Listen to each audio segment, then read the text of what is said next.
And now, our feature presentation. You are watching a master at work.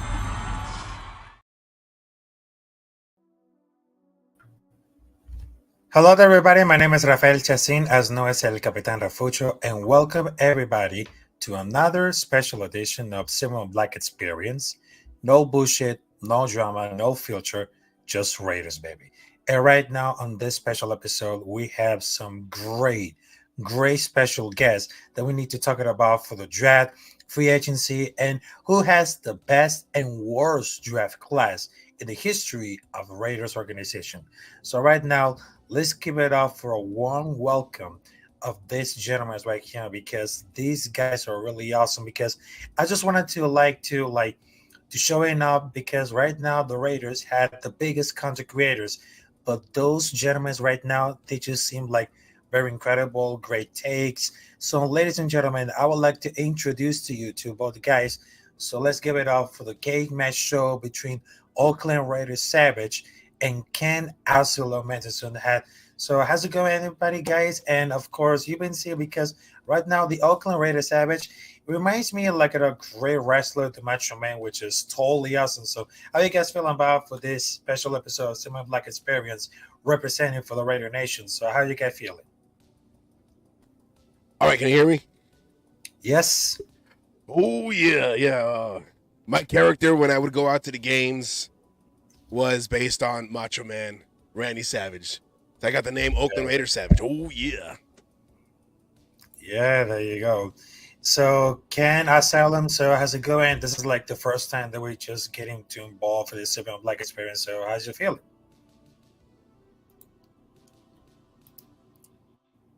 Oh, You're on mute. Am I on mute? oh yeah. Yeah, you're You good mute now? right now, so we can hear it. Yes, we can hear you now. Yes. Okay. As I'm saying, just like always before any show, I just get a little nervous, but once you get put in front of a camera, then it's just time to do your job, right? Yeah. I know I Game had time. to It's do game it. time. Yeah, I know it's very game time. So right now, let's get involved for the first topic right now. So I know the draft 2024 is right around the corner, and we had some plans to get involved like this. And I know there's a lot of picks and going out for the number 13. Who's going to involve is going to be like a quarterback and center, a cornerback. I mean, there's just something that happens right now, because some people, they just want to Judge McCarthy. Also, they just want to Jaden Daniels, Bo Nitz, Michael Penix. I mean, it all happens, and it should be like the Raiders draft, because right now we're gonna get stuck into the nightmare between Jamarcus Russell, isn't, because it's never gonna happen, never gonna happen, because as soon as we get to the pick number 13, I mean, this should be the draft, because we got the best available offensive lineman, defensive tackle. I mean, there's something about the take care of it should be draft. Is anyone had to go to the three quarterbacks is so too far? I mean, it's gonna be like Bo Nitz, Penix, J.J. McCarthy, Jaden Daniels. I mean, it's gonna be like one of the same thing, because I like the very talented of this one, because they had the best talented draft class in quarterback, offensive and defensive tackles. So I just wanted to tell you the question about this: who should Raiders drafted on the number 13 pick, along with this new era of Antonio Pierce and Tom Telesco? So first, we just got Oakland Raiders Savage, and then Kellen Salem to give like the thoughts about who should Raiders draft in the number 13. It's going to be a quarterback or another different position for the football on the field. Well, I'd rather have, someone in the trenches. Either an offensive lineman, we do need a right tackle, or a right guard. We got to solidify that right side. I'm happy to see where, O'Connell with a full off season, with the starters, with the new offensive coordinator in Getsy. I'm excited to see what he can do, because you saw in last year's preseason with the guys that he was used to, the receivers and the running backs that he was playing with, and those preseason games, he's putting up numbers. And when he got thrown in with half a playbook, a rookie offensive coordinator calling plays, and he had no time, no rhythm or anything with the guys he was playing with. I as the weeks went on, he started getting better, and people, you know, they don't.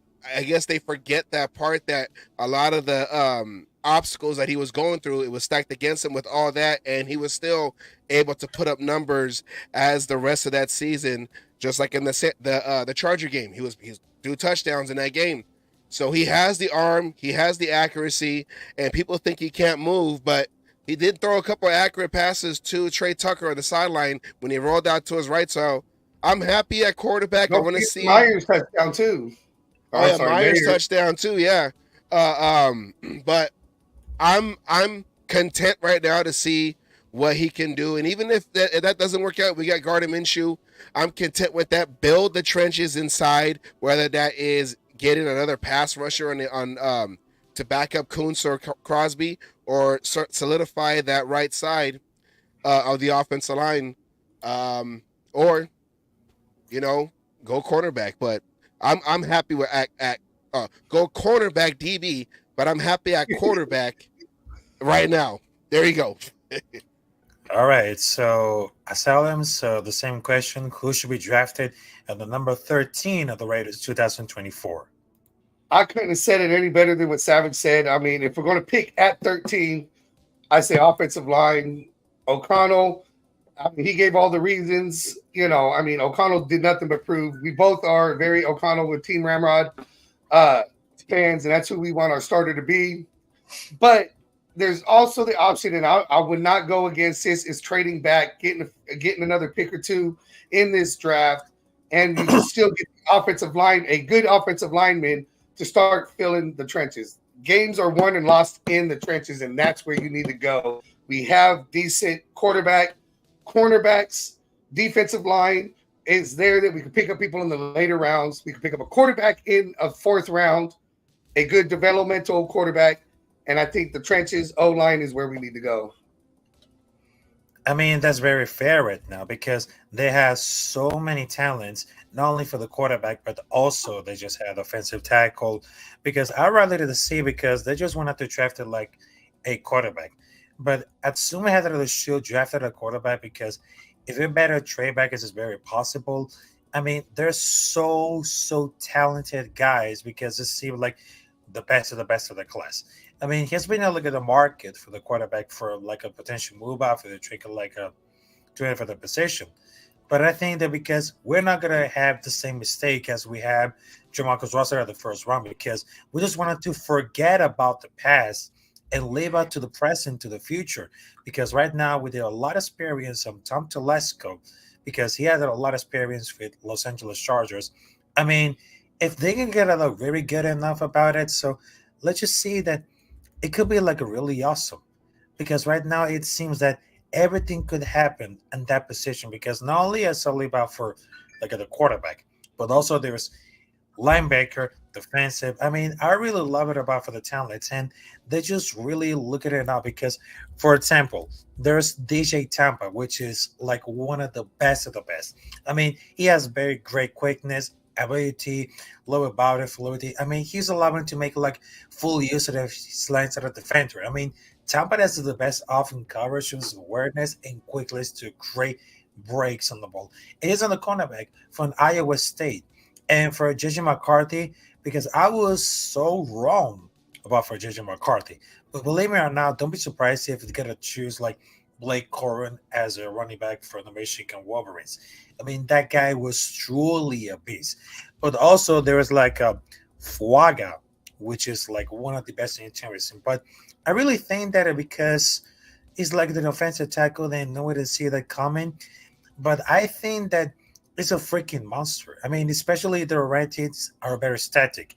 I mean, it will be nice with that level that all infrastructure are very regarded to be, because I need like the right tackle, how it's expected to perform, because it will be in shock if it's gonna roast right now. I mean, it's an ability that like bound for glory. I mean, it's given like at a lot of teams that get afforded into the pre-draft and cover the coming in the marching form. But I will say this: don't be surprised because if they got to choose between JJ McCarthy or Jaden Dennis, because Dude's got the connection of LCU, also Bone Nades, which is very incredible, but it doesn't seem like he's like being like the underdog. Also, there is Michael Pennis Jr., but I'm really worried about for the injury report. That would be like a risk at all. But there's one man that I should draft it at the number 13. I mean, that guy is truly a beast at all. And it's not talking about for Fuaga. It's about Cooper the Gene. Cooper the Gene. I mean, he has very outside for the corner to have the safety, like in the first round draft pick. He has very rare athleticism, but he has a great versatility, making him like a great top draft prospect. I mean, I know he's 21. He's a versatile player. He played outside cornerback at Iowa. Also, he played safety. I mean, he's very grateful to project as most values as the first round pick. I mean, if people didn't choose like a quarterback of the draft number 13, I mean, here's another example. If we can do like a drafted like Cooper to John, I mean, he's been so much amazing. He's been like one of the top prospects ever at this sort of presence in the secondary. I mean, he emerged like with the Grew High School as a Harley Troy recruit, eating like a 3-star. I mean, he's strange because he showcased the triggering the plays to really to match wide receivers. Also, he can snap it into the face to rely into a trail in the face of some roots. And also, here's another one. He had disciplined technique, size, and short area mobility, and he can play like a slot from the boundary. And that's one of those reasons that the Raiders they just need about it, because I know they're very disciplined because they have a great defense. But if they don't draft like the quarterback in the number 13, I would take Cooper DeJohn as an Iowa State because he has an amazing ability and versatility to make it happen under the first draft. Yeah, well, you know, with AP being a defensive guy, I can see him going defense on that pick. To get someone to pair up with Jack Jones on the other side, and we still have Jacorian Bennett, a rookie we drafted last year. So whoever that we take, if it is going to be Cooper DeJean or anybody else, they're going to be competing with Jacorian Bennett, who is a tall, long body. So, but I just hope that with that 13 pick that the Raiders don't try to go quarterback with that, because we have other needs. And another thing, I'm gonna go back on O'Connell real quick. Another thing that people forget is that Team Ramrod. The other thing that people forget is outside of CJ Stroud, O'Connell had a better statistical season amongst the other rookies that was drafted, and he was in the 4th, and he beat out a lot of the first round guys. Some guys got hurt; they didn't finish the season over there with the Panthers and with the Colts. So Young and Anderson. Yeah, I always get them mixed up because they were both hurt. I think the other one closest was Will Levis was probably close-ish when he took over for Tannenbaum. Tannenhill. That was the guy. I was thinking because this guy is very talented, but I think it is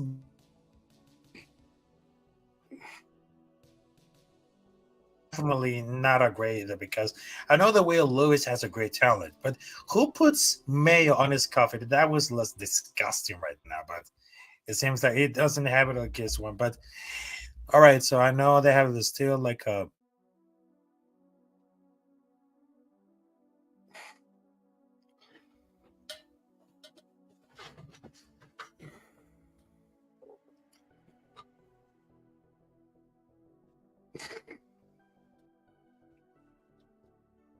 Is it us? Is it him? Is it me? It's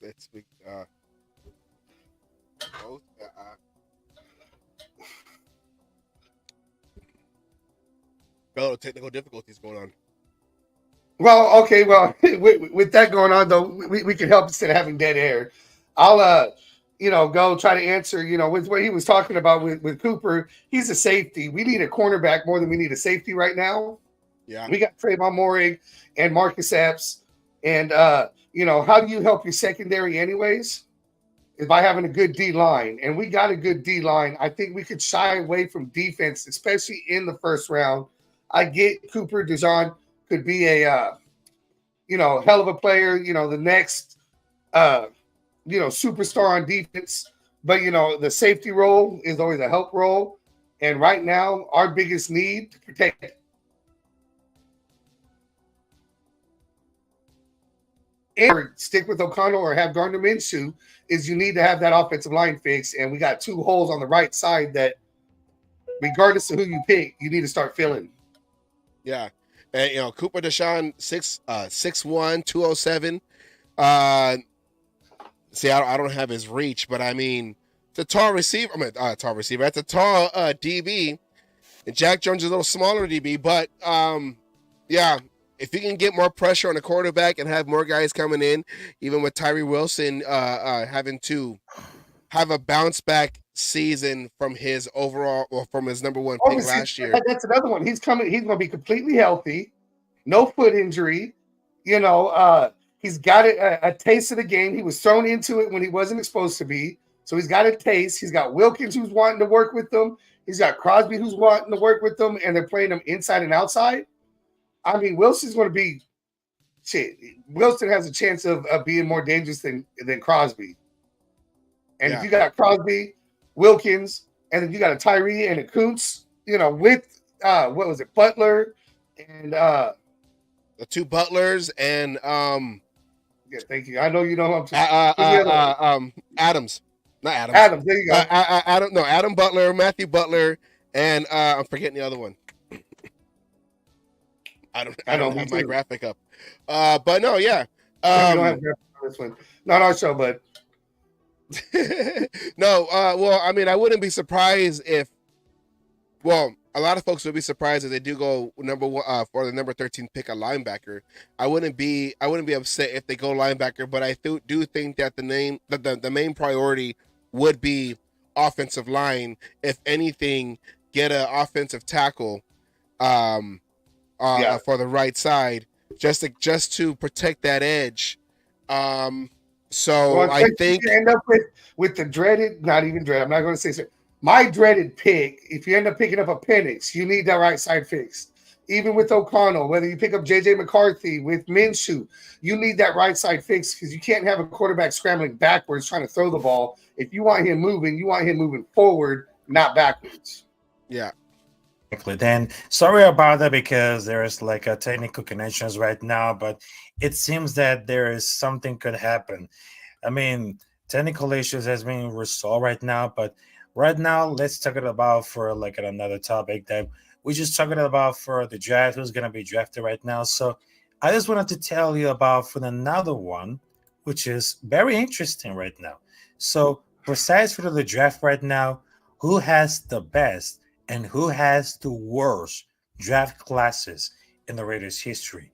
I know there's some fans that just wanted to either talk about what's the best about it. So they have a long, complicated draft history. Far more of the classes that turned out like very disastrous, but they're delightful. But it's still like discovered some gems in those squads that are the same for winning rosters. I mean, there's like a best classes that go house to chapter discovered like this. So first one, there is like an example. So there's 2019. They had found 3 Pro Bowlers in the draft class. One of those, running back Josh Jacobs, was made like a first team All Pro as well. And then they had things are going to be better. Also, they just had 3 first round picks for the defensive line, Clem Farrell and even living up the status. Also for the number 4, which is having a pick on franchise cornerbacks, Jack Tatum and Phil Villapiano. Also, they just help for the form the identity on the organization to take care of this. Also, they just drafted running back Lawrence Davis, who had a better blocker than he was a runner. Also, the third one, which is like 2014, which is between Derek Carr and Kelly Mack, which is he's been good on us for almost a decade. And Gabe Jackson has been a star for the defensive line. Also, the another one, which is Miami 1970. This class produced 5 players who won multiple championships, headlining by Lester Hayes. Also, they had linebacker Rod Martin, safety Mike Davis, Jeff Lawrence, Michael Marvin. I mean, it became awesome. And the number one, which is like the best of the best in the history of draft of the Raiders, is had to the back to 1968. I mean, they had just made the draft of the making Eldridge Dickey as the first black quarterback to be selected at the first round. And Stabler was the only Hall of Famer in this class, but also they just selected offensive tackle Art Shield in the third round. Also, he became like the first black head coach in the NFL modern era. So I just wanted to tell you about for this guys right now who has the best and who has the worst draft class of the Raiders history. So first we're gonna talk about for Oakland Raiders Savage, and then Starling who had the best and the worst draft ever in the history of the Raiders organization. Well, the worst class, to be honest, is probably going to be the 2020 class. Because I'm looking at it right now. Henry Ruggs, he's we all know what happened with Henry Ruggs. David Arnett got in trouble. David Arnett, he's no longer in the league. Lynn Bowden in the third, he's no longer in the league. Byron Edwards, he's retired. Tanner Muse, after we cut him after his second year or third year, he hasn't second year, he hasn't got picked up. John Simpson, he's still out there. He's still I saw him, I forgot what he was playing for. I don't know if it was Buffalo or something. But the only guy we had left, and he just signed with the Lions, was Amik Robertson, the last pick in that draft. So that was probably one of our worst ever. And it all goes with, you have a coaching staff and they pick their guys, but then because we have basically a revolving door of coaches, new coaches come in, they wipe those guys out, bring in their own guys. So a lot of these guys, they want to talk about, Raiders haven't had great first round drafts in the last couple of years. It's because they keep changing coaches. And then new guy comes in, all those guys from the previous regime, they start getting phased out. But for the best, I think, if you go back to like the good years in the 70s under Madden, and then going into the 80s with Tom Flores, I mean, you're going to see a lot of guys on there because Raiders had a lot of consistency with their coaching, with their culture, because Tom Flores was elevated after John Madden retired in 78. So it was basically the same staff that Tom Flores kept. So there's too many to say the best. So I'm going to try to pick one from, let's say, the recent, like in the last 20 years. And I'll probably say we had such bad teams in the last 20 years, though. I would say probably like in the early 2000s, like the last, the John Gruden's first stint. We're going to maybe the 2002 year. Philip Buchanan, he was in that rookie year, he did do well until he got hurt against Buffalo when he hurt his wrist. And Napoleon Harris was a starting linebacker. When they drafted Napoleon Harris, they traded Beaker to Minnesota. Langston Walker became the starting right tackle when Lincoln Kennedy retired. Doug Jolly was a decent tight end, a backup tight end. I do remember Kenyon Coleman. He was like a backup defensive end. Ronald Curry. Later, a couple years later, he was like one of the Raiders' best receivers alongside Jerry Porter, who Jerry Porter came out in 2000. Jerry Porter. That was like a decade for the 2000, but that was just like the era that the Oakland Raiders became so much important thanks to Charles Woodson. And we just lost against for the Tampa Bay Buccaneers at the Super Bowl. And people cannot forget about for the tug rule between the Oakland Raiders versus New England Patriots, and still haunting about for this day. But I think that this year's draft, it never messed up. Because right now we had the biggest on the defense and the offense, but right now we need to stay just focused about for the cornerback, linebacker, safety, guard. I mean, after we just drafted for Michael Mayer as a tight end for Notre Dame, and then we just got like a great power in those seams, because right now for the power seam of Antonio Pierce, it became so much stronger because right now he has a mentality as a leader, but also he has a mentality as a great leader. Because let's just say, for the take a quote for Antonio Pierce, let's smoke our shit, let's do this shit, let's talk our shit. That's the Raiders way. And right now, I just feel like because he just embraced it. And right now with Tom Telesco, Luke Getzey, I mean, he gets right now because this is like the brand new chapter for the Raiders. Because after the whole fiasco they just got between Josh McDaniels and Des Ziegler, it didn't work it out. But right now, we're just seeing like we are in the correct position. We are at the right thing. We had the right time to say we got to draft it in to just say fuck them bids. We just get to choose on one, no matter if we're the position, which is the quarterback, the cornerback. I mean, also the linebacker. It all happens right now because we don't want to commit another mistake when it happens for years later. Because right now, let's just forget about the past and let's just move on with this game for the present and the future. And one belongs to the next generation of the Raiders. Yeah, I mean, I agree. Let's let go of the past on that aspect. I think this is the first time in a long time the Raiders have been in a good position when it comes to draft day. We're not drafting to fill a whole bunch of holes. We're no longer, a rebuild. We're a couple players away from being a dominant team. That defense is what a like you said, a cornerback away, maybe another defensive end, combination to go with what we have, away from being the number one defense, top 3 defense. I definitely think we have the potential with what we have now to be a top 5 defense. And now on offense, we're just trying to plug holes. Yes, the offensive line is a big spot to try to plug, especially 2 positions, not just one. But you're in a draft that's big and long on offensive linemen. So you get serviceable guys who's going to be there for the next 8-10 years and learn and go. So, I mean, we're in a spot we could be, it's not even leaps and bounds. We're baby steps away from crossing that line and having the NFL fear the Raiders because, we're going to be in contention for playoffs, Super Bowls, get back to those early years where we dominated versus, skated by and everything else.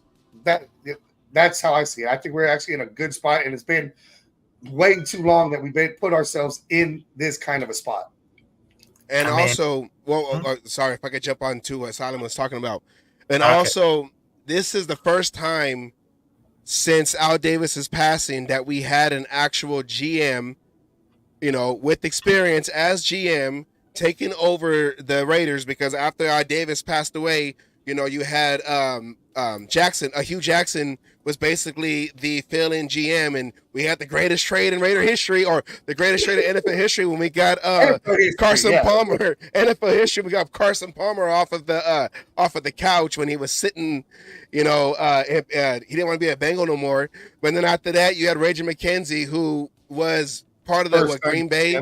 But he was like an intern, so that was like his first time trying to be a GM, and I'll give him credit. He did get the book straight because he had to basically get all the books and fix the dead money that we had with all the big contracts Al Davis had put out. I feel like I feel like Al Davis, after that Super Bowl loss in 2002, that next 10 years he was really he was making desperate moves because he probably knew he was sick and didn't show it. He wanted to at least get one before anything, so he was making desperate moves, overpaying guys who are past their prime. Warren Sapp, trading for Richard Seymour.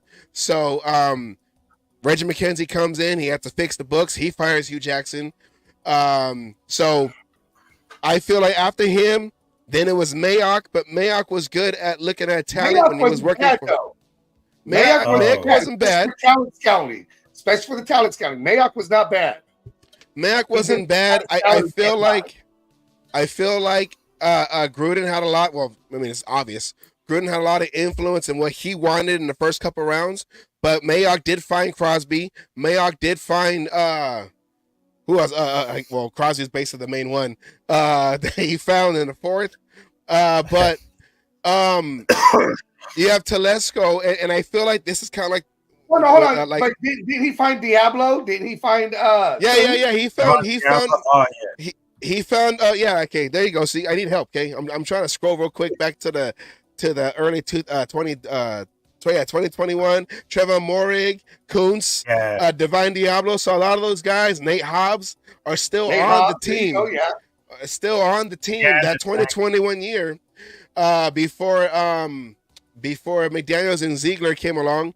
But after him, they got fired when Gruden had to step down.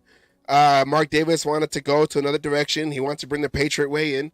And, Ziegler, I feel like if Ziegler was able to step up against McDaniels, he probably, because he had some good picks.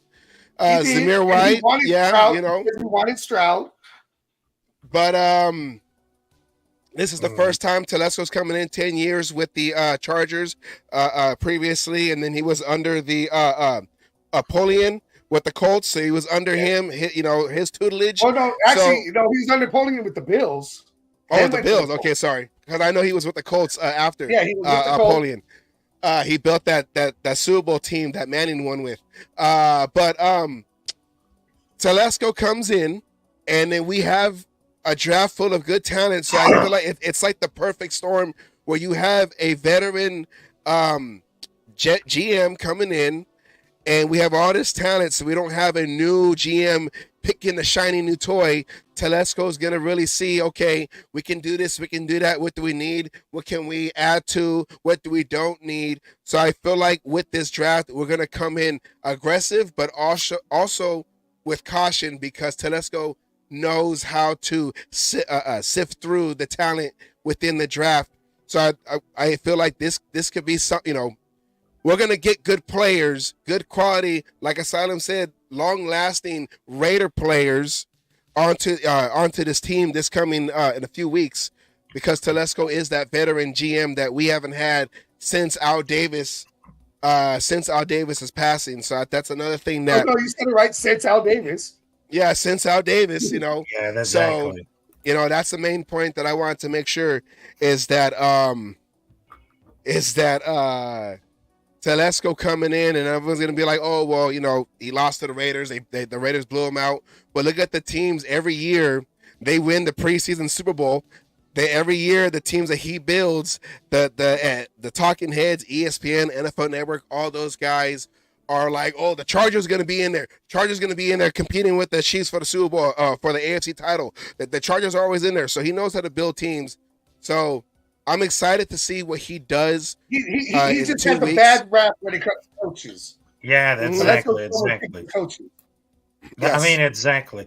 And I know because they're talking about from my makeup. I mean, they just wanted to make it like the rounds, because it was always interesting about for a draft time, because I think it is not going to get really juicy, but hearing of it is something that I was very interested about it. But I think that because McDaniels say he just learned about his failures, so if it is something to be two different things.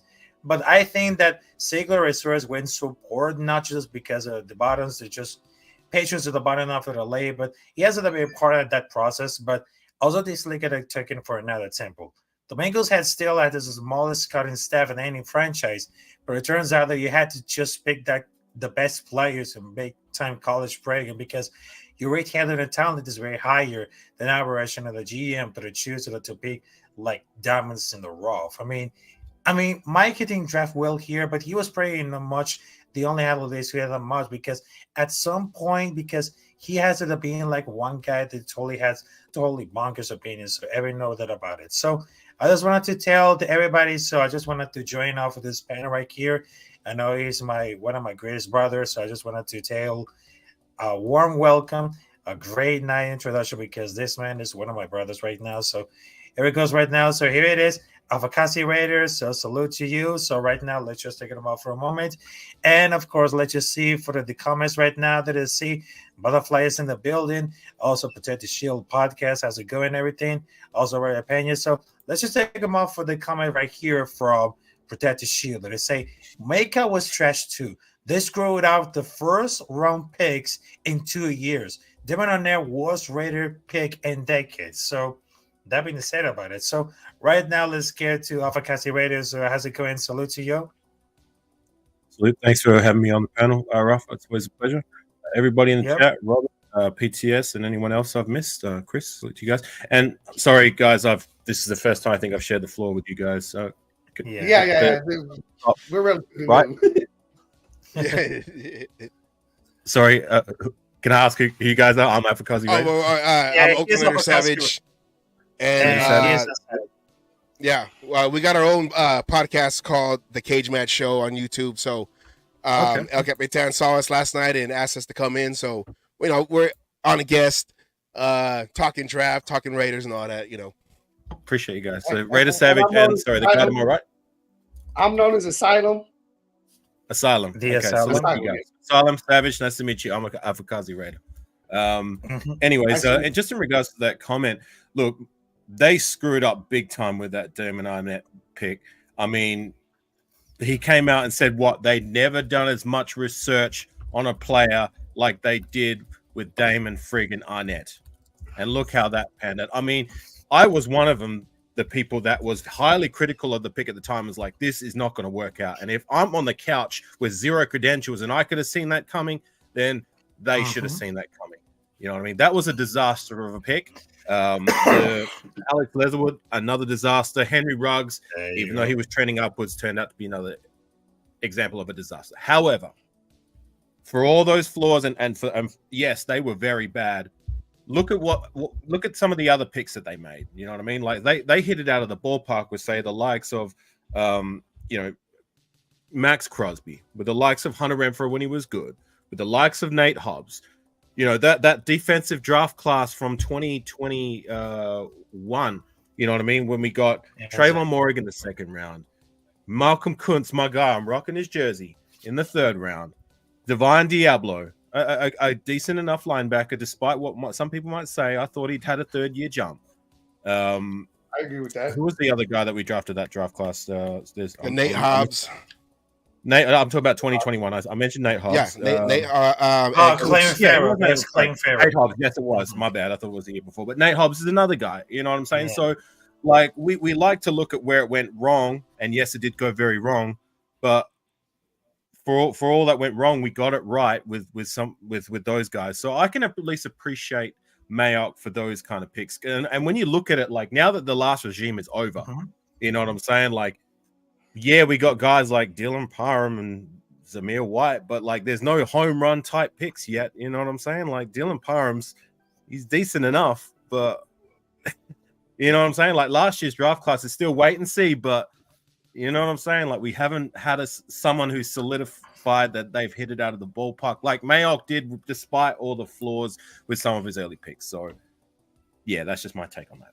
Well, I think Dylan Parham might be playing out of position. I liked him in center when he took over for center. Look at a poor connection with that.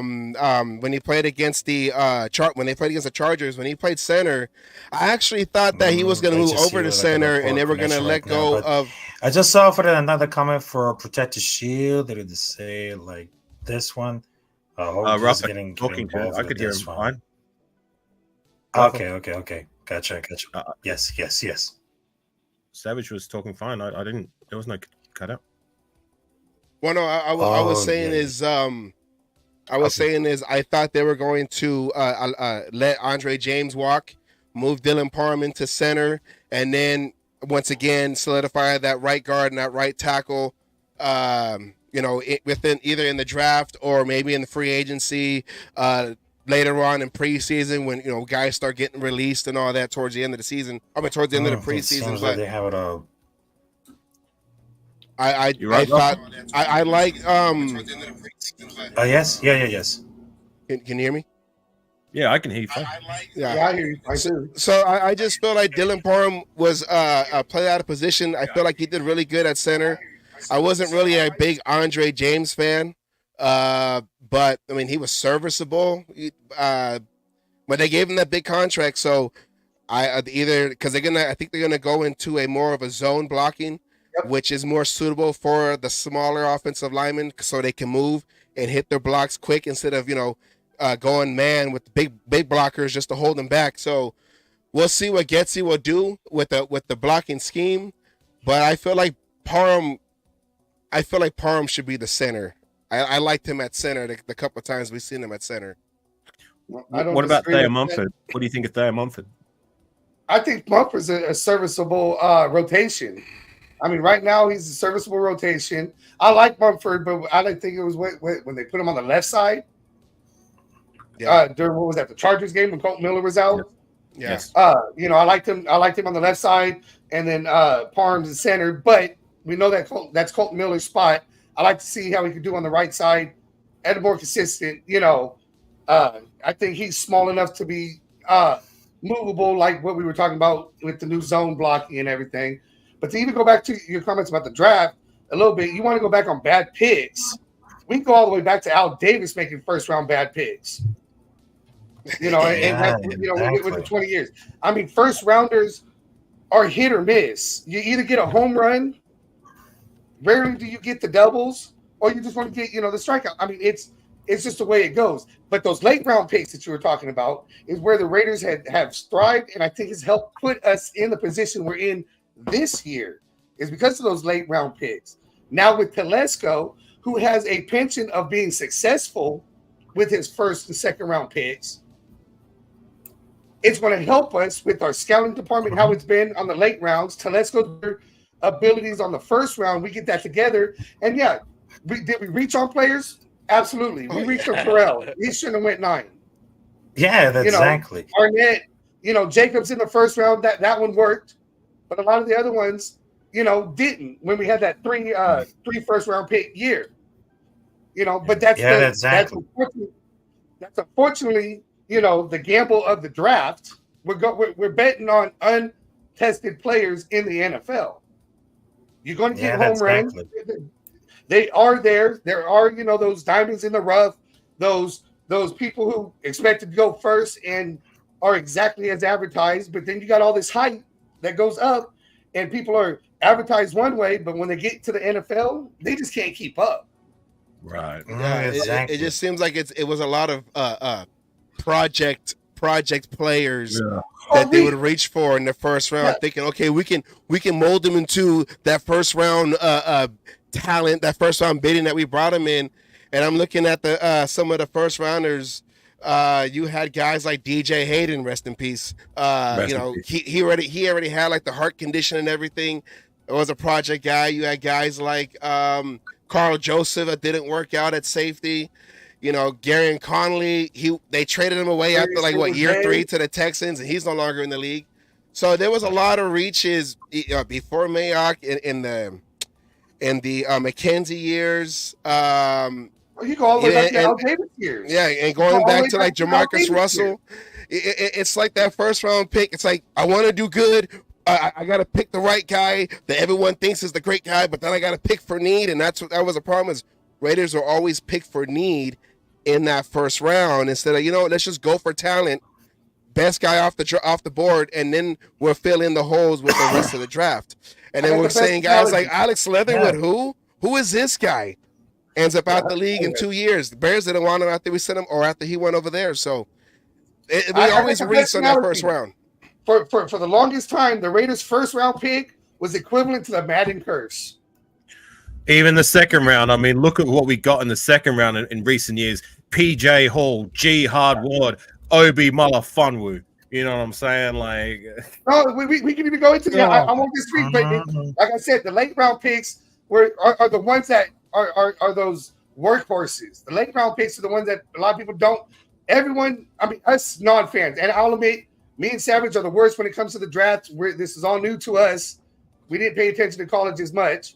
But, you know, when it comes down, you know, you got all the people who do all that work for the first couple of picks, and then after that, they just trail off. And then the team's done their due diligence. So where the fan stops at the second round, the team's gone on through 3rd to 7 and have gotten gems. I mean, nobody knew who the fuck Max Crosby was when he got drafted. Nope. And now nobody look at knew him. who Nate Hobbs was. Nobody knew who Nate Hobbs was. Nate Hobbs, Max Crosby, I think it'd be another one. It's just that thing of, but those are all the later rounds, and that's where, you know, that's there's where no the work pressure. is really done. There's no pressure in those picks. I mean, there's no pressure about it. To your point, though, I mean, like we've struck out more than we've hit in the first round for the last decade and a bit. You know, like I mean, I we got Khalil Mack, who was a day one game changer. Yeah, we got Josh Jacobs, day one game changer. Amari Cooper, despite like him being inconsistent at times, when he was on, he was on. You know what I'm saying? Like one of the best wide receivers in the game. Unfortunately, when he was with us, it was a little inconsistent, but whatever. He still was a good pick. You know what I mean? And I think it's about time. Like, why can't we just hit it out of the ballpark again? You know what I'm saying? Like, you know, I get it. Like, you need 3 years to develop a player. Like, I'm still going to give a guy like Tyree Wilson time, but at the same time, you know what I mean? It's not outside of the ideal situation is getting a player who can contribute day one and be a good player, not just a starter by default, not just he's there to make the numbers, someone who can change the game and be a cornerstone for this team. I get that. And do you think, looking back at Telesco's work, do you think Telesco can't do that? I'm not saying he can't. I'm just saying. I got to be honest. Like I haven't done as much research on what he's done with the Chargers. You know what I mean? Like as maybe what you guys have done. You know what I mean? No, but like, it's not even just the Chargers. You got the Colts as well and everything. And I'm not even trying to go. I'm just saying Telesco has a history with of getting that home run hit. Everyone's got to admit Peyton Manning had to be a home run hit. Didn't look like it after his, during his first year, but after that, looking, back, he's a home run hit. Telesco was a part of that. They got Herbert. They got I believe he got Eckler. He had players on that team that were first, that would be first rounds and go. I believe Telesco could do it. We haven't seen it yet for us because this is our first year. But with his history, I believe he can give us what you want in that home run hit. And this is going to prove why you go with a proven, experienced GM instead of what we've done with everybody else we talked about after Al Davis. Nobody had GM experience. Right. So that's why we had a lot of those misses. And Reggie McKenzie was more of a salary cap kind of guy, and he did well in that regard. Remember at the time when he took over, we were in salary cap hell. We had no draft capital, so he was in charge of turning chicken shit into chicken salad. You know what I'm saying? So in that regard, he did all right. But I get your point in regards to the draft. Like I'm gonna trust Telesco to do his thing, and I'm just hoping it turns out the way we hope it will. Because like I said, the ultimate bullseye is a day one game changer. But even if we don't get that, someone who's going to be a cornerstone of our team, you know what I mean? It doesn't have to be, if it's not straight away, okay, I can give them time. Much like Tyree Wilson, I don't like it, but I can give him time. But there's only so much time and patience I'm going to give them. They at least need to show some signs of trending upwards. You know what I'm saying? I agree. Right. They need to at least show something. So I'm looking at Tyree to have a second-year jump. I'm not asking him to be an all-pro Pro Bowler, but I want him to do better. I want him to do his part and at least show that he can be a good player and a cornerstone for the team. I think you're going to see that out of Tyree. I have high hopes, and Tyree was like the inside. Right. He's not starting on the outside. Mm-hmm. I mean, he's not taking Crosby's job. He's not taking my boy Crosby's job. So I'm looking at him to contribute on the inside. But the minute he moved inside, his play got better, and he was even better than Carter was that everybody wanted that went to the Eagles once he moved to the inside. Because he had that bull rush. That's better for the inside linemen. Better, but good enough for a first round investment. I'm gonna say no. See, but hold on. But he was hurt. He had he had plantar fasciitis, and I don't know if you've had that before. My wife has. I know how long that injury takes to heal. I know what they go through. I know the pain that they're in. Oh yeah, he was able to heal from that, and instead, because of the situation that happened with Chandler Jones, he was thrown into the mix and said, "We need you to start, and we need you to start right now. I know you're hurt. Give us what you can." And everyone's holding that against him right now because he wasn't 100%. This year, injuries taken care of. 100%. No excuses. We should see, I'm going to put in there, should see what kind of player we drafted at number 7 last year. We should see why I stress, like I'm as much as I was disappointed, no matter how much you want to cook it or cut it. Yes, he was injured. Yes, there are reasons and context behind it, but I still stand by what I said. Like it's not worthy of a first round investment yet. But is it time to give up? Absolutely not. Like, to your point, that the injury he suffered, it does take time to fully heal properly. And hopefully he can come back healthy. And if he is healthy, especially with the likes of Crosby, Kuntz, and now we got Wilkins, it's going to be inexcusable for him to not play a part. Like I'm not, like I said, I'm not asking him to be an all-pro Pro Bowler, getting 8-7 sacks or whatever, this, that, and third. But he needs to do his job. I just like to see tackles for losses right now. Be behind that line of scrimmage. And you have it on record. Both Crosby and Wilkins have both said they're going to take him under his wing. Who better on the team right now on that defensive line than a inside line, defensive guy who could teach them how to go beyond the bull rush. And then you got Crosby, whose hands and bend and everything else is absolutely ridiculous, and motor. And even Wilkins has the motor. And now you got them helping on Tyree. I think you're going to see the benefits. Oh, and that's going to open up Kuntz. Don't get me wrong. I'm all for Kuntz. All this happening is going to open up Kuntz. And if Kuntz starts having this game, it's going to open up Crosby. That's why Wilkins and Tyree in the same, just pure animals are going to open up this thing, which in turn will help what? The secondary, because that quarterback ain't going to have time to do anything else. And as long as that secondary could do their job for the first 5 to 7 seconds, then the defense is going to be top notch. And it's further to my point about what you were saying, like with those three guys. Like we all know what we got with those three guys, and Malcolm Kuntz is only trending upwards. That's why I'm saying, like, I want Tyree to at least do his part. There is no excuse with, I think he will. All pro Max Crosby, with Christian Wilkins, with Malcolm Kuntz, who's an up and coming guy. Like Tyree, like I said, he needs to do his thing. He needs to contribute and play reasonably. I agree with you 100% on that. I just said the same thing, long-winded. That's all.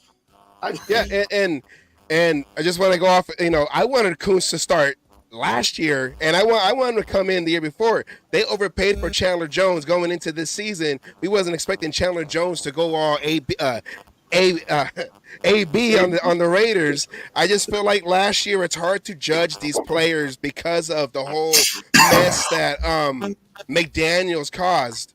The whole mess that he caused. I said that when AP came in, this is basically a long preseason going into next year, because you have all these rookies coming in. You had O'Connell starting. You had and I know he was starting from earlier in the season. Basically almost from like game one. Tyree having to jump in. He doesn't get groomed like he was supposed to with a Chandler Jones. So he had to jump in and then learn the NFL speed right away. There was supposed to be a plan. The plan failed. Whatever that plan that they kept telling us to trust the plan with McDaniels, that whole thing fell. You saw what happened when AP took over. He probably took the handcuffs off of Patrick Graham that maybe McDaniels was trying to control, because all of a sudden the Raiders defense started going up the rankings. They were making plays. They were pressuring the quarterback. DBs were out there knocking balls down, getting interceptions. And I just feel like we called that. I call it that was just a long preseason going into this offseason, and then going into this upcoming season. They all got that experience. Now it's time to put up no excuses, and whoever they bring in for the first round this coming draft, which, like I said, I hope it's in the trenches. We don't need a quarterback. And that me and Sodom believe.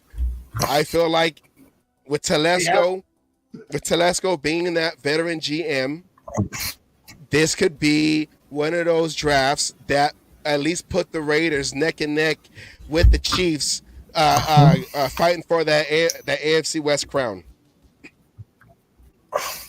Yeah, exactly. Exactly, Dan. Sorry about for the technical issues, but I think that the whole history of the NFL draft, including for the team, the Raiders, has been a lot of painful, because the only class that we just got it, that was in 2019, along with Josh Jacobs. But like I said, it falls because we're not going to commit the same mistake as we got for Jamarcus Russell in 2007 and all the baddest draft things, because including Jamarcus Russell, also there's Alice Leatherwood, because I know for experience, because Tom Telesco has a great knowledge to use it as the great draft picks when it comes to experience. And I know I feel bad because of makeup, because he just wanted Nick Bosa as the defender, but they just choose Clelin Ferrell to stay on Nick Bosa. Because if I told like this one, because right now we need to stay What about for the defense? Because I just see for the draft coming out for the year that just see Tyrion, he didn't like very improve a lot, but Michael Mayer, he just became like a one of the great starters, but he needs to evolve about for the speed ability. I know he became like a great monster as a Notre Dame, but at this year's draft, I mean, they could be like gonna make it or break it because it's not only for the position of the quarterback, but also we can take good care about it for the cornerback, the safety, the guard, right receiver, of running back. Anything could happen at this point right now. And let's just see there in the comments right now that they say all David set us back in the decade for this final 5 years. And Patricia should say good point area. I forgot McKenzie was there the first year with Gruden. I mean, if I can trust with Tom Telesco because he has great knowledge and great mentality to make like draft picks. Because right now, after the whole fiasco we just got for Josh McDaniels and Dave Ziegler, so I just figured it out that between for the new era and Antonio Pierce, I'm very confident that we had to do about for the defense and the offense because we shouldn't go to the playoffs against for the Indianapolis Colts at the New Year's Eve, which is New Year's Day. But I really thought that we can have like a great defense and offense because we had the greatest because we just had Max Crosby, Christian Wilkins, also Michael Coombs. Also, we just got Robert Spillane. We had the best of the defense and the offense. So we need to take it or worry about it because right now we had Aiden O'Connor and Gardner Minshew. So we take it about like the quarterback and the wide receiver positions. I mean, expect the unexpected because in some points during the whole years of the Raiders organization, they had some good picks and they had some back picks. So we're not going to commit the same mistake over and over and over and over and over again because right now we had to take care about the defense. We need to like a great caliber to make it at the playoffs. We need to make the Raiders great again because with Tom Telesco and Antonio Pierce, we just wanted to terrify the competition because right now we had the Chiefs, the Broncos, also the Los Angeles Chargers with Jim Harbaugh. I mean, this competition is being like insane, but we had to tear it out the competition because we got the best of the defense and the offense. Of course, we need to improve a lot of more. But we had the scariest team we have between Christian Wilkins, Max Crosby, Robert Spillane, Malcolm Coons. Also, we just got the best of along with DeMonte Adams. Also, Jacoby Myers. The big sis, Jack Jones, with his incredible performance against for the Kansas City Chiefs at the Christmas. And we shouldn't worry about this because there's a lot of competition going up there. So in this track right now, we had to center to focus on about who is the best of the draft class right now because we don't want to do the same mistake right now. So we had to prepare to be the best because right now we had to make the greatest. We had to make the Raiders great again because the last time we just saw for the losing about the Tampa Bay Buccaneers in the Super Bowl, it makes so different because right now it's been over 20 years. But it's about time to make the see the Raiders are great again. Because with that defense, with that offense, and of course with the intelligence, and of course the leadership and mentorship for Antonio Pierce and Tom Telesco, we can make great picks right now because we need to take care about it for the defense and the offense, the special teams, no matter what happens, because we have the center to focus on about who has the best, who has the worst. So it's all about it because we had to center and to be like caliber to be at the playoffs, to be like our surprise contenders. Yeah. Well, I still think we need to give them time to see how it all shakes out. I mean, there's still some question marks on the offensive side of the ball. And yeah, we're good on the defensive line. I mean, I really like that. And we have players across the board on the defensive side of the ball, but there's still holes there. So we still got to, there's still moves to be made. And hopefully that can be addressed throughout the draft. We'll see. Offense is going to win you games. Defense is going to win you championships. Right now, we've worked on the defense. We're getting to the point where it needs to be in order to sit there and get us. I mean, they've kept us in a lot of games, even last season, when we couldn't score more than fucking 20 points. But they kept us in those games. We are not far off on the defense helping us with the championship part. We just got to get that offense to click just right to start scoring the points so the defense does what it does, and we can sit there and score 24 points, 27 points, and win the damn game. And then we can start, everything else will just come together. We're dangerous but nobody knows it yet. We get those key players, like you're saying, fixing it, where we need to, whether it's a cornerback to help us out, there with the secondary, whether it's that offensive line, which is where I think we need to go, especially, early, get, some of the top offensive talent that we can sit there and work with and train. And here, like you were saying, in year 2, 3, 4, they are standouts instead of, okay, we're looking again because he's only serviceable. And we get do you that think going. Mumford do you think Mumford's ceiling is only serviceable, or do you think No, he can take that third year lead? I think this is going to be the year for Mumford. I think Mumford got a higher ceiling than what he's shown. He just hasn't had the opportunities to prove it because the older regime had their set players that they wanted in there, and we were stuck dealing with those players who are no longer on the team. So that's going to give Mumford that chance to say, hey, this is my spot. Take it from me. And remember, Mumford had beaten out Illuminor. They had it on that right tackle. It was like Mumford Illuminor. Mumford beat out Illuminor, but when Colton Miller got hurt, they put Illuminor on the left side. And when I watched that, I'm all like, they have to switch the tackles because Illuminor is more comfortable on the right. And then they did that like 2 games after because Colton Miller was out for a while when they put Mumford on the left side, because Illuminor was more comfortable on that right side, so they had to switch. So I felt like, I'm not going to say that Mumford didn't have a fair shot, but he had to go with what the team needed. So that's why he had to go switch and play the left side. And when Colton Miller became healthy, he ended up back on the bench, and Illuminor stayed on that right side. With that space open, with that right tackle not solidified yet, and I know we still got the draft coming in, Mumford still has a chance to win that spot on the right side. I feel like we haven't really seen the best of Mumford yet. I'm not saying that there is or isn't. I'm just saying we haven't really seen enough to see who Mumford is. But if anything, that first serviceable offensive lineman, he's good. He's a good depth guy, but we can still draft somebody on that line that can compete for that right side. Best man wins to protect the quarterback, whether that's going to be a rookie, O'Connell, or Minshew. I think with Mumford, like why I have high praise and confidence with Mumford is that, like, for a guy we drafted in the 7th round, who's actually was touted as a guard when we drafted him. That's what they were saying. He was a guard coming out of Ohio State. I think he had played a little bit of tackle. I hadn't watched too much of his tape in college, so I'm not going to bullshit and pretend like I know what I'm talking about. But when he did come over to us, when I did see him on the field, and from the eye test, when he was given set opportunities, I thought he did reasonably well, with all things considered. And to be honest, like, even further than that, if you look at like his play as a also falls into that category too. Sorry. What's that, sorry? I said I think Meredith also falls into that category too. Yeah, Meredith. I didn't think he did too bad either. But just strictly with Mumford, like, take this into consideration.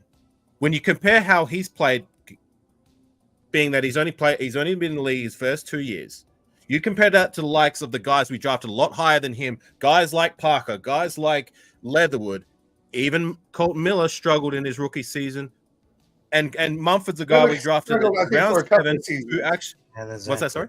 I said I think Miller actually struggled for a couple of seasons. Yeah, remember that exactly to my point. Like, yes, granted he turned out. He's a good example of you need 3 years to really give them a full grasp of whether they got it or not. Colton Miller proved it in time.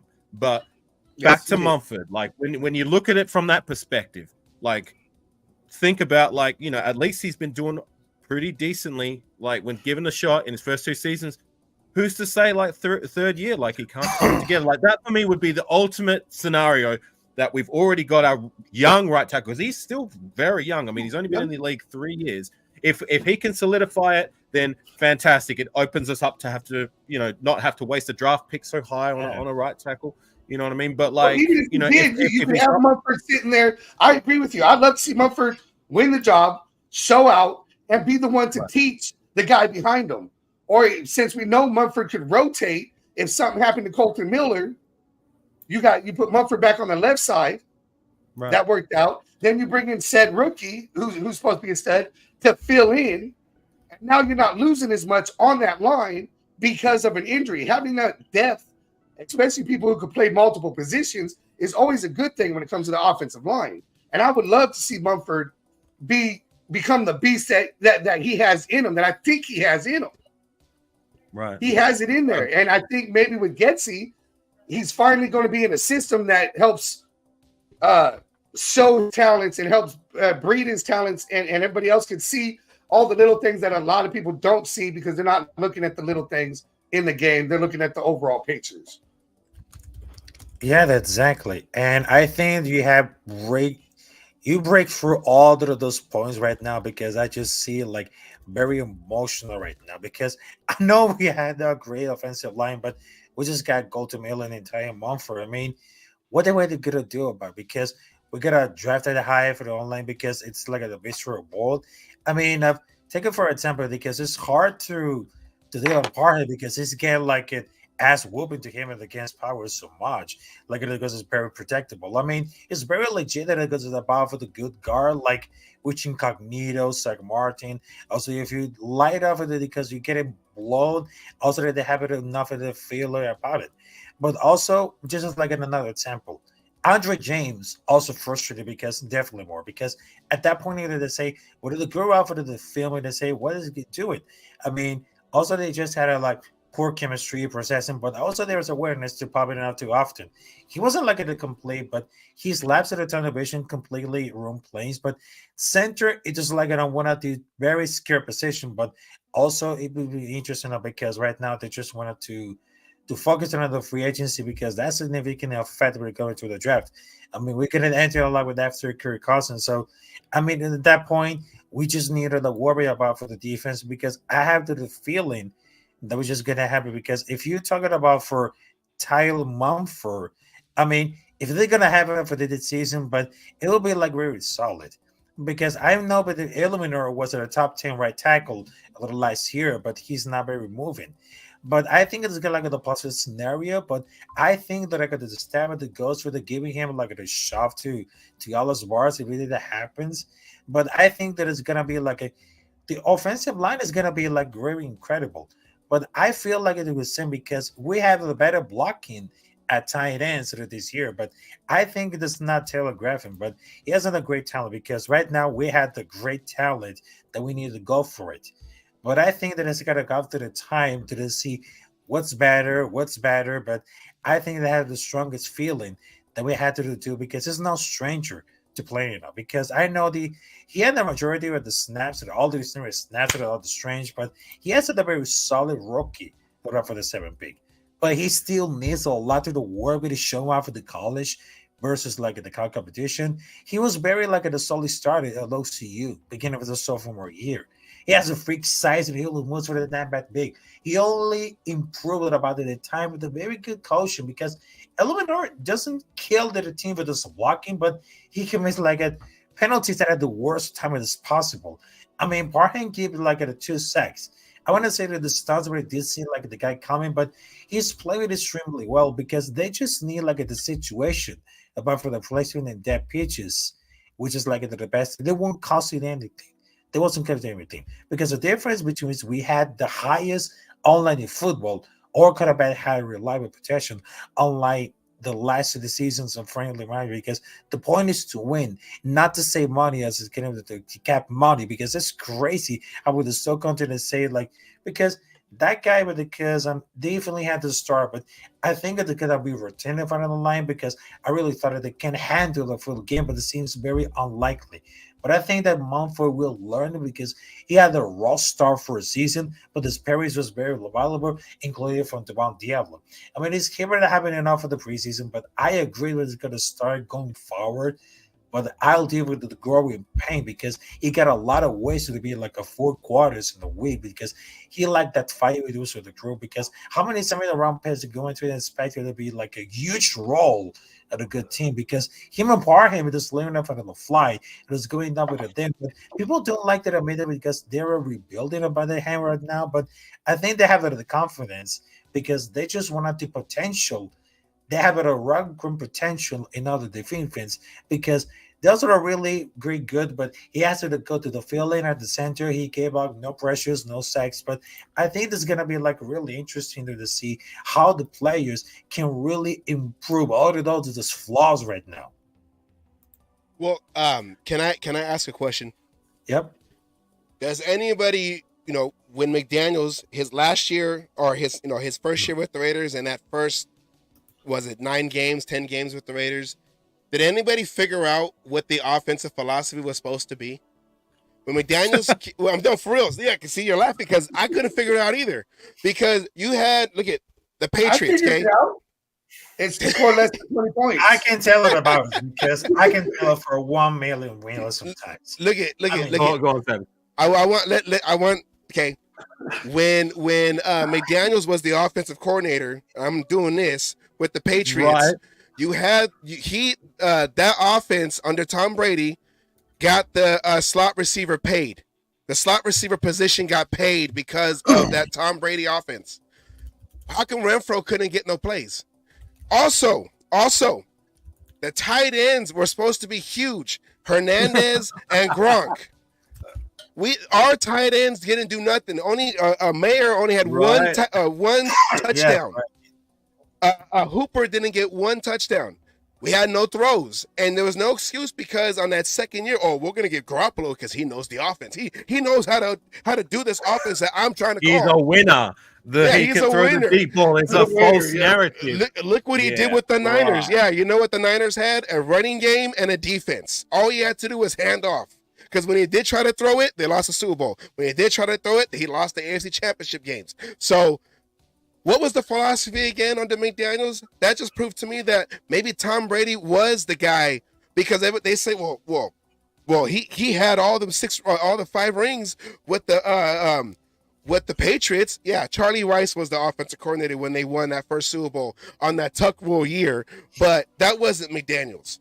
That offense was already established, and then they said that when McDaniels got upset because Carr was changing plays. Carr was changing plays that helped Jacobs get that rushing title because Carr saw what the defense was doing, changed up to a better blocking scheme or a better running play for that front line that he saw. Jacobs was able to run. When you go and put in Garoppolo, I don't know if that rule was you cannot audible because I'm calling the plays.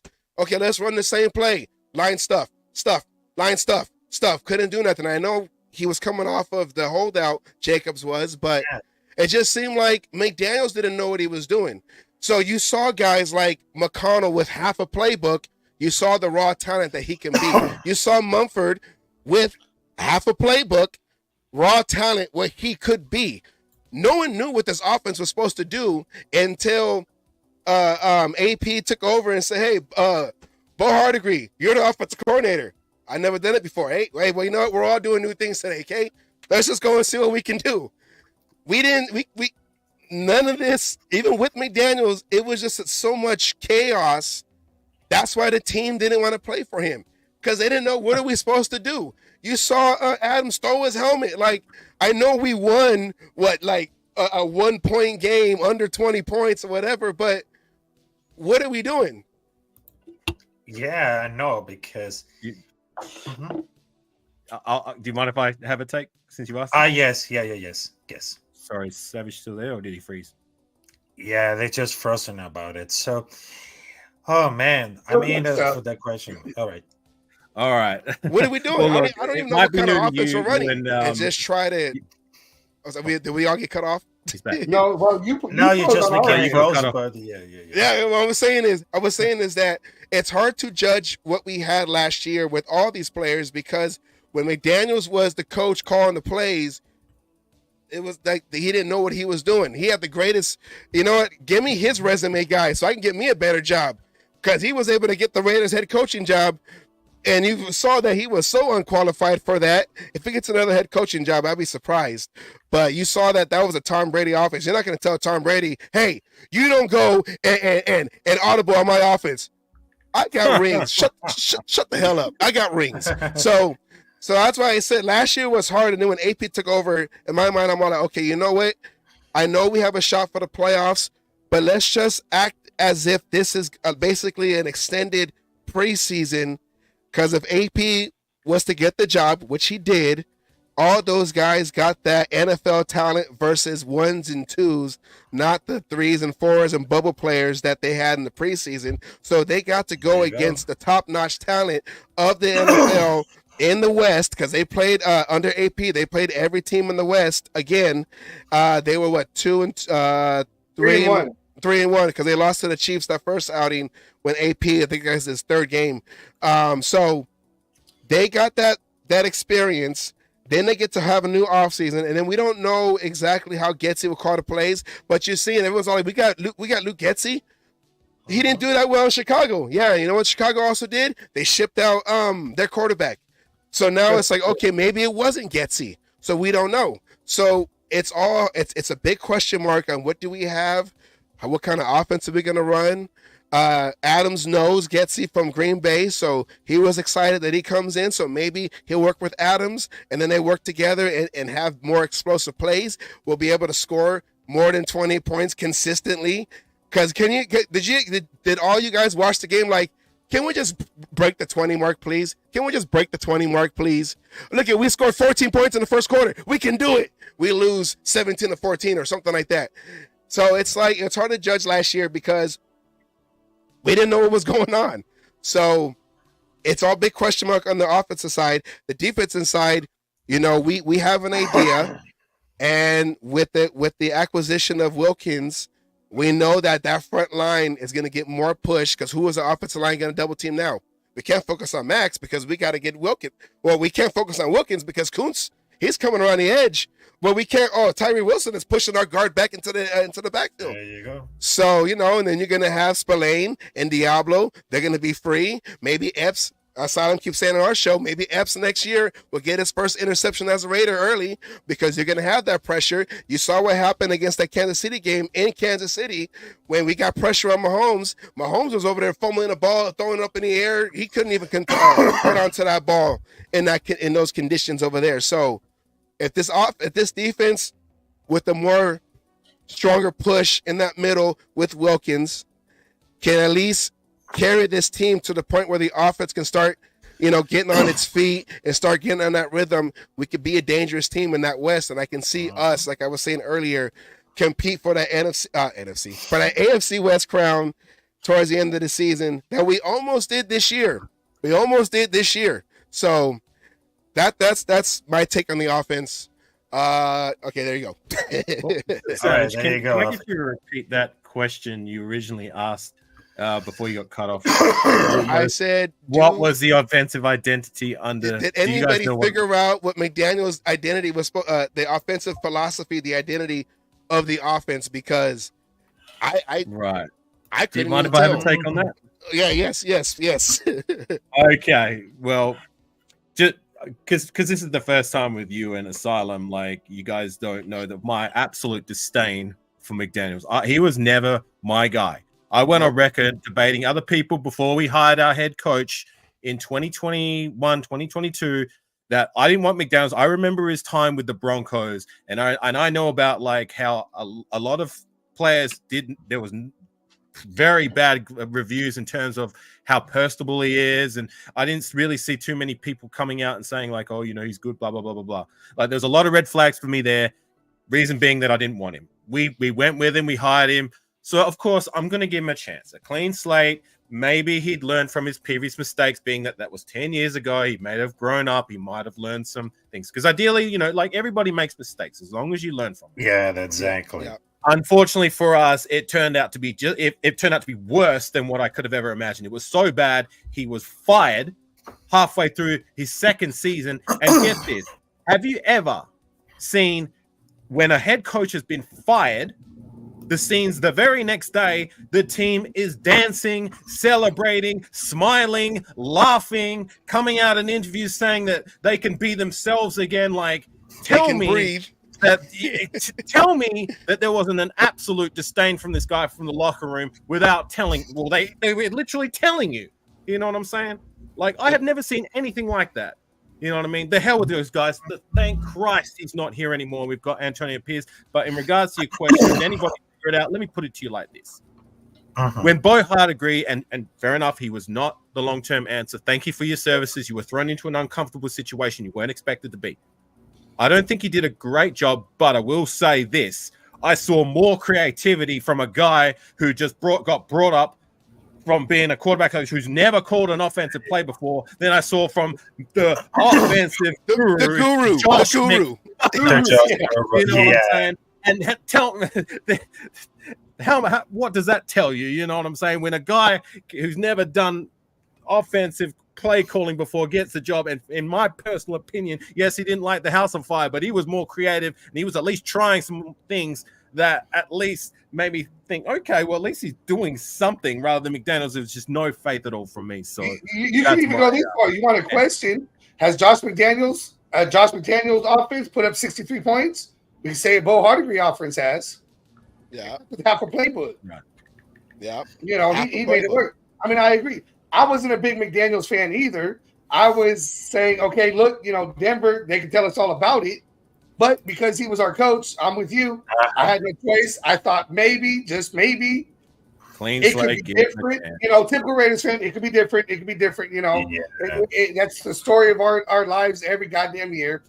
But that aside, I was probably one of the more happy. I was doing that Antonio Brown running around the goddamn property when I heard he got fired. Just like Antonio Brown did when he found out he got released by the Raiders. You know, I mean, I was doing the same shit. And I didn't know who AP was. And then they brought him up. And I said, all right, let's see how shit goes. And as the season went on, I was pounding the table for AP.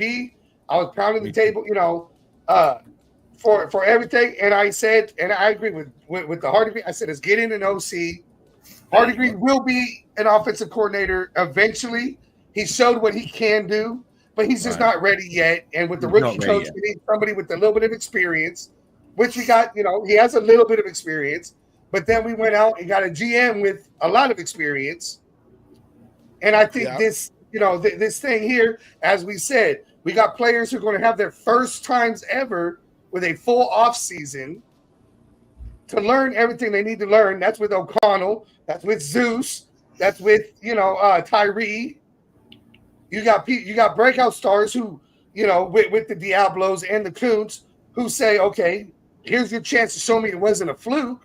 And I think they're both going to shine.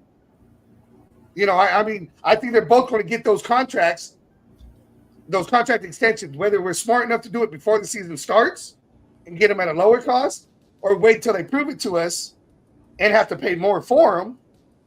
I think they're going to get it. I hope that's why they're saving all that money from having spent. Like, they've still got a lot of cash, don't they? No, they got $24 million now, but they got another, what is it, $20 million from the Garoppolo release.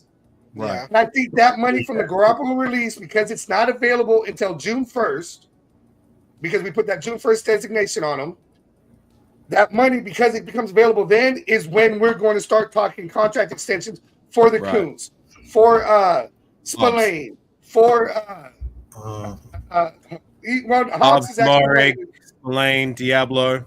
Diablo's the one I'm talking about there. Those two are up next year. I think Hobbs we got for a couple more years. Jack Jones we got for a couple more years. Yeah. Marcus Epps we have only for this year, so it might be a prove it, you know, to see if we bring him back, or if we happen to draft a rookie, or something happens where we can get his replacement. I know he's towards the end of everything, but I do like the way he's played. He's done very well as the quarterback of the defense and putting everybody in the right position. We haven't had that since Charles Woodson second stint. And I like to keep that for a couple of years. No. Epps. We haven't had that center fielder to put people in position. We haven't really had that since Charles Woodson's second stint, when he was that safety back there. When he came back to the Raiders, where we had a veteran guy to see the whole defense and put guys in their position. Because he was with Charles Woodson when he went back there. You had a rookie Khalil Mack. You had a rookie that linebacker Seal Moore. Not Seal Moore. Is it Seal Moore? Seal Moore, yeah. Yeah. So you had he had to move these guys around into the positions they're supposed to be. Epps, we haven't had a safety like that since Charles Woodson. We have that. It seemed like we have that with Epps. Now they're going to go into their second year. And I know Patrick Graham was there the previous year, but I just feel like McDaniels had a handcuff on everybody, even the coaching staff, that once AP took over, You know what, Patrick Graham, you're the DC. You do what you do. Hard agree. I know I'm putting you in a position that you're not used to, but hey, creativity, do what you need to do. I'm going to be here, get these players up, and I feel like even with this season coming up, the players have an ownership now. This is our team. We fought for our guy, so now we have to make sure that we keep that we have AP. We fought for him in the offseason. Now we got to make sure we fight for him continuously in the regular season. This is our team now, so we're all in this. It's not just head coach and players. It's like we're all in this together. AP being that player coach, so. That's why I said it's like that perfect storm coming in Telesco, the veteran GM that we haven't had since Al Davis. So, stuff can happen this year. Stuff can happen this year. Can I ask a question just in regards to you? You just while you were touching up on McDaniels, and you started talking about the tight end room and that. It's funny you mentioned that. Do you remember before last season how many people were talking about these dual tight end sets that we were going to utilize and take over the league? When did that ever happen? Never. Anyways, but my question was going to be, all right, I'm going to look at the now. The hell with those guys. They're gone. Say la vie. Thank you. Goodbye. Come to the now. Our tight end room. Yeah. How confident are you with the tight ends that we've got now, being that we've got a second-year guy, Michael Mayer, who showed a little bit of promise but didn't much to the stat sheet in terms of receptions as much as what would have been ideal. But second-year guy, we got that guy we signed off the free agency. What's his name? Bryant from the Browns. Bryant, that's it. Harrison Bryant and Cole Fotheringham and Jesper Horsted still on our roster. Horsted, I think he's still I think he's still on the roster. I think. Right. Yeah. Is there anybody else I'm missing from a veteran? No. I think you got them all right now. Okay, so my question is this: like compared to yesteryears and yesterseason, where the tight end has been an area of strength, what say you about this tight end room? How confident are you guys? You gonna go first, or you want me to go first? No, I'll say. With Mayer, I feel like we get more plays involved with him as a pass catcher. He was he did well blocking, but of course we want to see because we had traded away Darren Waller to the Giants, who was he didn't do all that. Well, that's another one too. He didn't really want to play for McDaniels either the previous year, which I don't know if he prolonged his injury. Oh, yeah, I'm still hurt. I'm working on my rap career. Hold on, I'm still hurt. Can't do nothing right now. But the previous year, under Gruden, I mean, he was an all-star. But I just think top 3 tight end in the league in his best years with us. So we got to remember that rather than how it finished. Anyway. We got 3 good years out of him. I was upset. The guy who we picked up off a practice squad. I mean, and I was upset when I looked on my phone and it said Raiders trade Darren Waller to Giants for it was like a low pick, and I'm like, see, McDaniels is already breaking up the team again. So, but I mean, and I guess that was a good trade in hindsight because he's over here contemplating retirement. But I feel like you if Getsy can get the tight end involved more, and I feel like any other offensive coordinator outside of McDaniels can get that tight end involved. I feel like he can do he can have a decent year. He can have a good year going into a second year. You have a lot. I liked Fotheringham in the preseason last year. I thought he was going to make the team. He did end up on the active roster a couple times, but he didn't get that much. He didn't get no action. But I did like him in last year's preseason. Bryant's coming in as he's a smaller tight end, but they saying he's good at blocking, and he's been another guy to compete for that second spot. But I just feel like the tight end automatically is going to be better now that McDaniels is not calling the plays. It's not a McDaniels playbook unless Tom Brady comes down from the booth and says, "Okay, Raiders, I'm ready to play. Where's my number 12 jersey at?" So I feel like the tight end automatically is going to be is going to do well now that we have an actual offensive coordinator, because I'm not going to call McDaniels an offensive coordinator, an offensive coordinator to design plays for the tight end to work that middle of the field. So, but like I said, it's a wait and see because we got to see how Getsy calls his plays, So it's like a wait and see. We don't know anything. It's all a mystery right now. What say you, Asylum? How Okay, how I'm gonna confident are you with say this tight end room? I'm gonna say I'm confident in the tight end room. It's not our best. I'm not gonna say it's stellar, but now we know Mayers is willing to block, and he can block. We know he's a pass catcher. That's going to be what he's there for. Now, Right. Bryant, from what I understand, he's probably one of the best, well-rounded, as he can block and he can catch passes.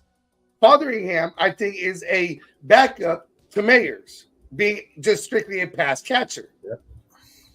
So, that being said, can we use something else here? Yes. Can we get better? I think definitely. Will we? I think we're kind of set in our tight end room right now. Maybe if somebody, somebody comes up, but I think with what we have is Mayers blocking and or pass catching, and Bryant probably coming in primarily as a blocker, since we're going to be doing a lot of zone running, and you got tackles and centers and guards pulling to one side or the other. If you have him there to already set and allow that offensive lineman to come out to the outside while your other tight end, your two tight end set, right? You got Mayers going out for maybe a short pass, whatever the situation with everything going. I think we are serviceable at the tight end position right now with the ability to get better and upgrade.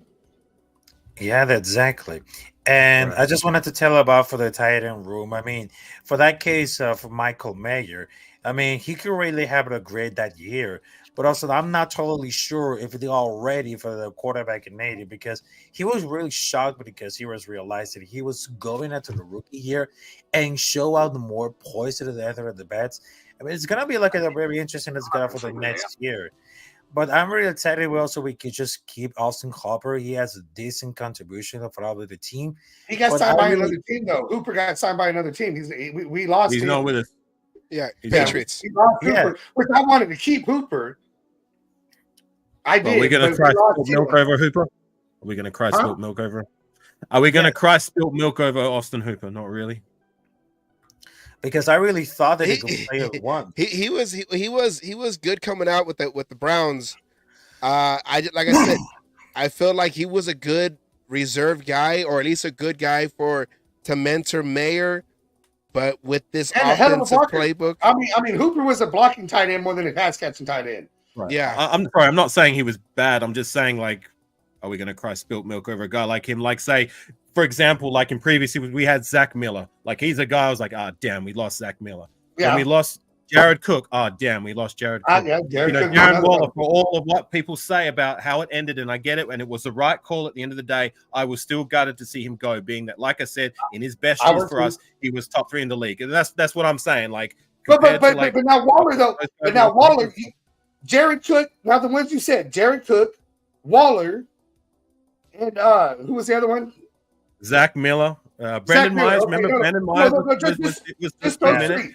Just those Michael three. Rivera was pass for a minute. catching tight ends. They were pass catching tight ends and not really blockers. We had other tight ends in there for the Right. blocking. Lee Smith. Now I think Mayers can turn into any of those three that you just said. Ray Smith. Right. You know, No, I'm not I with get him. you. I'm right there with I you. think he can. Yeah. But that blocking tight end, that other one that Hooper was brought in to be, he was brought in to be more. He did catch some passes, but he was primarily a blocking tight end. Right. Okay. I just felt like we used everybody wrong under McDaniels and that whole offensive system that we were trying to run this past year. Everyone was used wrong. So like everyone's out of position. That's what it seemed like. Everyone was kind of just lost. That's what it seemed like. On the 'Cause offense? we didn't know what we're trying to do. Yeah, I really. Are we a pass attacking offense, or are we a run controlled offense? Like we didn't know what we were trying to be.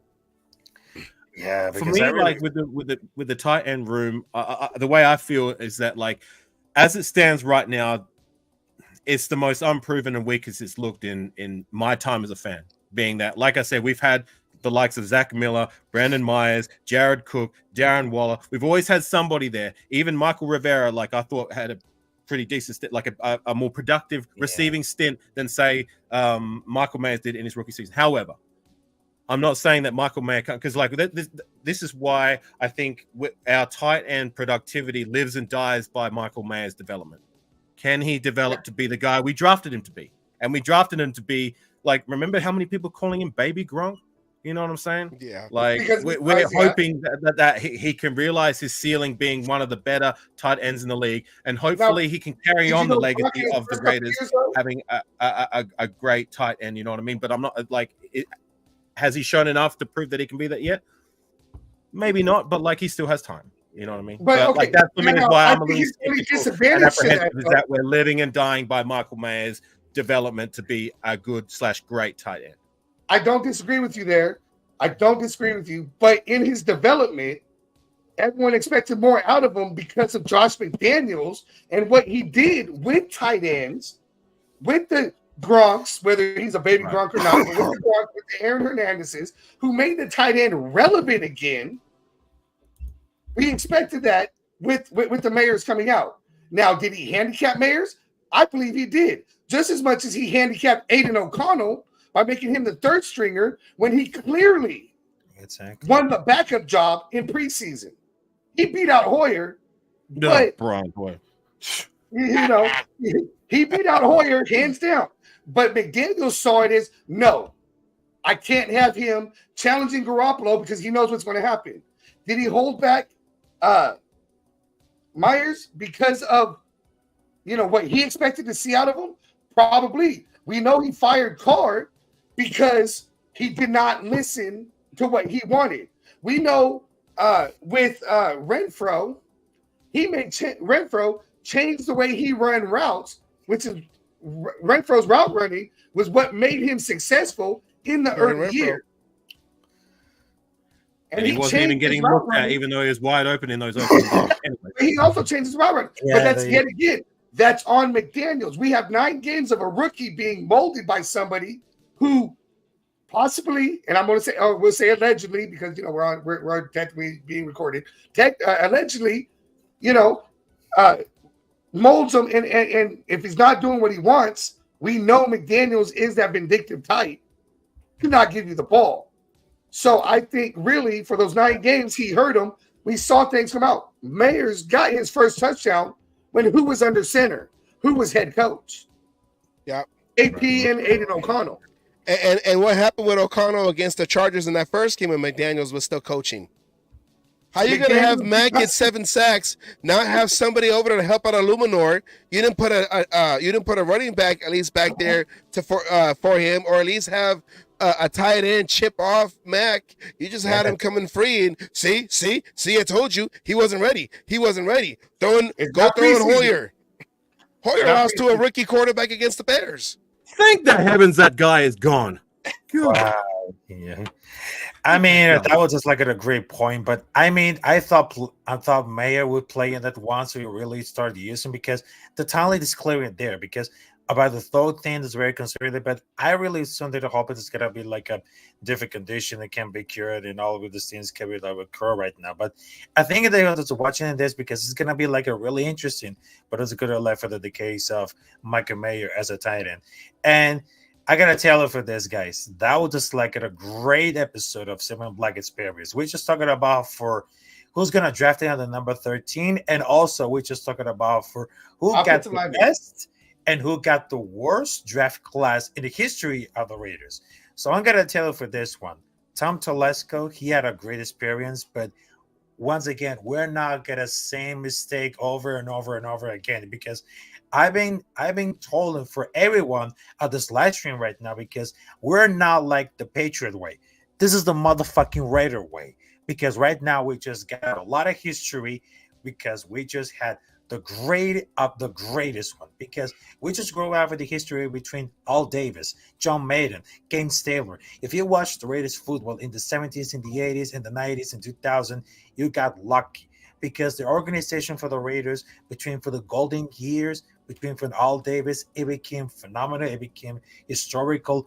But I will tell you this, the Raiders are not the Patriot way. It's the motherfucking Raiders way, along with Antonio Pierce and Tom Telesco. Yeah, even though he's working out for the Los Angeles Chargers for all these years, but he got a lot of experience. And I know that Antonio Pierce, he grew up as a Raider. We just embrace good football, and we had to be aggressive. We had to be mentality focused and be disciplined all the time, because what happens for the concert of football is always Black Sunday. So I just wanted to tell it about it. Thanks, Afakasi Raider. Thanks, Oakland Raiders Savage and I Stallone for having us at this special episode. And of course, make sure to subscribe to all these content creators, because I gotta tell for this one, I love the fact that every episode of Cinema Black Experience, I would like to take like some content creators give like the voice to the choice, and of course, give some opinions about what's happening for the Raiders organization. Because every time that I just look at the special guest on Cinema Black Experience, they always take like a great takes, and of course, they also have an opinion. So I will allow for all these Raider content creators, because it is the time to get like to impulse a lot of these content creators, because right now my show is being like at the perfectly great, because it's been like at a 2 years in a row, because the first time that I was taking it over, because right now the first show that I just get in, I was like involved with some creative content creators, also with great takes. But I know that right now with the next season for the draft, I just need to like a little bit help with it, like a co-host right now. But I just figured it out that show, because it realized that we just have a great takes for the Raiders football, because it's like a open space to give like your opinion about for what's happening for the Raiders, about for the latest news, the draft, also free agency, about for a little bit of history, because I love to see like a great reaction and a great debate without opinion, because that's the point of view that we need to talk about it. So there's no problem about that, because that's the link for the team right now for the Silver and Black Experience. There's no bullshit, there's no drama, there's no future, just Raiders, baby. And that's the link for the podcast right now. So I just wanted to tell you that thanks a lot for the word. So I just wanted to tell you, Afakasi Raider, Oakland Raiders Savage, and Asylum. So do you have your final thoughts before we wrap it up for this episode right now? Because we're not about to get involved for the 2 hours. It has been like, wow. So first, Afakasi. Well, first things first, thank you for having me on the panel, Rafucho. It's always a pleasure to come and chop it up with you. And Savage, Asylum, like this is the first time I've been able to share the panel with you guys. I've never seen you guys before, but you're gonna have to tell me where I can find you guys on YouTube. I'd love to check out more of your takes, because the Cage Match Show. The Cage Match Show. So just YouTube that in. Yeah, just YouTube that Cage Match Show. You have to make sure you put show, but it's the Cage Match Show. Okay, say less. I'll definitely check you guys out, and if you guys do live shows, you'll see me. Oh, we do a live show every Wednesday. For sure. All right. Yeah, you'll see me there. I'm Afakazi Raider. I'm another Raider content creator. Just trying to find his way. You know what I mean? I do shows usually on the Monday evening for you guys in America. Like, I don't know if you guys picked it, but I'm not actually American. I know you're Australian. Yes, I'm Australian. Yeah, so, I caught you on Captain Jack's show, and I actually follow your page already. So okay. Oh wow, I'm gonna have to re-find you. My bad. You know how it is in Instagram. You get lost in the show. Yeah, I know how it goes. But I appreciate you guys. If you want, you can find me at Afakazi Raider on YouTube. That's AFAKASI Raider. Or you can type in Raiders World Order. That's my show with my guys. Shout out to On Six, Raider Joe, as well as we do some retro gaming. I've been doing a lot of Tecmo Super Bowl against my guy Raider Critique. We've been having a lot of heated battles. So if that's your thing, what's the rule? Nobody gets to pick the Raiders, though, right? Well, we're playing number 3 actually. It's got the 95 rosters, and we're having a lot of fun with it, to be honest. So if that's your thing, that's also something we do. But anyways, that's my side of the fence. I appreciate you guys. So the cage, the cage match. I'm going to punch it in right now. Find you guys, subscribe, and you'll see me in your live feeds for sure. Yes, brother. Appreciate it. And of course, I thank you very much to Oakland Raiders Savage and Ocello to giving us like a great choice about it. So this is why I need you to talk about it, because right now, if I can talk with some Raiders content creators, provide some great takes, great debate, and of course, great point of view, that's what it looks like. Because right now, it feels like, because I know that I'm a content creator from different country, but I'm very proud that my YouTube channel. You gotta subscribe right there. You gotta hit the like button. I'm very proud to be like representing for the Raider Nation, and I'm very proud to take some great point of view because no matter what happens, I always represent. Because look at the T-shirt right now; it's always represent the Raiders, and I know that I'm the Captain Rafucho, and I always be there providing some great stuffs for the Raiders. And I know that my YouTube channel is very growing right now because I'm almost there and 1K subscribers. And don't put me wrong about it because I'm almost there from 1K subscribers. So I'm trying to be like, because I'm gonna do my best. And of course, when it comes to the Raiders season, it's come for the football season, is always happen because right now there's a tons of the Raider information right now. So I just wanted to tell you everybody. So have a good night, and of course, it's been like another great episode of Seven Black Experience. Thanks, Oakland Raiders Savage, as always. The Raiders Savage and those sort of glasses for the Metro Man, also for Asylum, and of course, for my another guest, Afakasi Raider for the Raiders War Order. You can pull up them on Afakasi Raider on YouTube. Also has a great content along with Auntie Sid's, Raider Joe, and of course those guys right there for the K match, which is on Wednesdays, which is very incredible. So I just wanted to say it about it. Have a great night. Have a great weekend.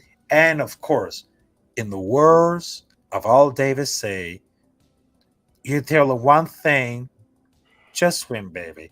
Have a great night, folks. And of course, Oh yeah. Oh yeah. motherfuckers. So have a good one, and thank you guys for having us. So Thanks see for you having us. later. Take Yep. it, gang. Yep, and of course we're out.